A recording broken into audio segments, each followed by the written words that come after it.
आज हमारे संगठन के द्वारा ये 12 सूत्री मांगों को लेकर के ब्लॉक पे धरना प्रदर्शन किया गया और वीडियो साहब के माध्यम से मुख्यमंत्री को हम लोगों ने पत्रक दिया, जिसमें आज 5 तारीख को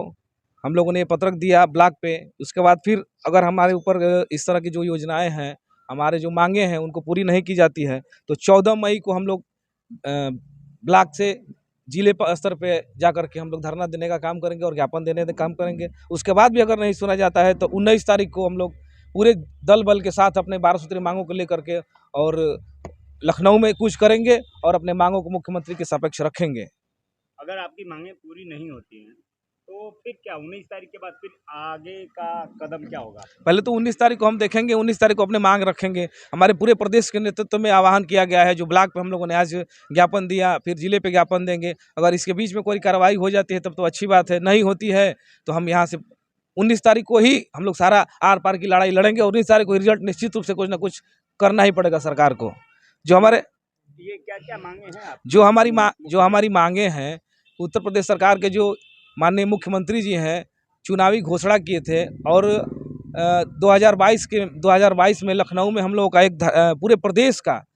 पूरे मनरेगा कर्मी जो है कि एकत्रित हुए थे और माननीय मुख्यमंत्री ने वादा किया था, उस वादे को भी सरकार अब तक पूरा नहीं कर पाई है। जो हमारी मांगे हैं कि ग्राम पंचायत में विकास सहायक पद पर सृजन किया जाए, रोजगार सेवकों का समायोजन हो, ग्राम रोजगार सेवकों को पंचायत नेत्र मुक्त करके फर्जी प्रस्ताव पर आधार पर जो रोजगार सेवकों को बहाल किया जाए, ग्राम रोजगार सेवकों को नियमित मानदेय भुगतान किया जाए। और जो हमारे मांगे हैं, निश्चित रूप से आज स्थिति दयनीय हो गई है कि हम लोग कम पैसे में अपनी जो गुजारा कर रहे हैं, तो हम लोगों को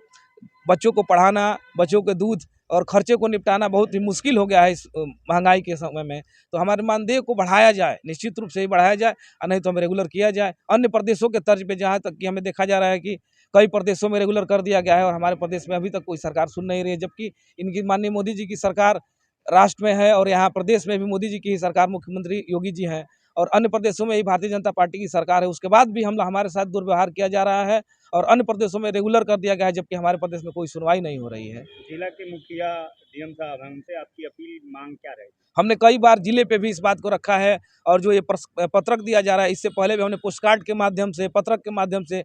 ब्लॉक और जिले पे बार बार हम लोगों ने रिक्वेस्ट किया है और सरकार से भी हम लोगों ने मांगे की है, लेकिन अब तक सरकार में कान में जू तक नहीं रेंग रही है। इसलिए ये निर्णय लेना पड़ा है। अगर इस बार कुछ नहीं होता है तो 27 के चुनाव से पहले हम लोग आर पार की लड़ाई लड़ेंगे और हम लोग निश्चित रोड पे उतरने का काम करेंगे।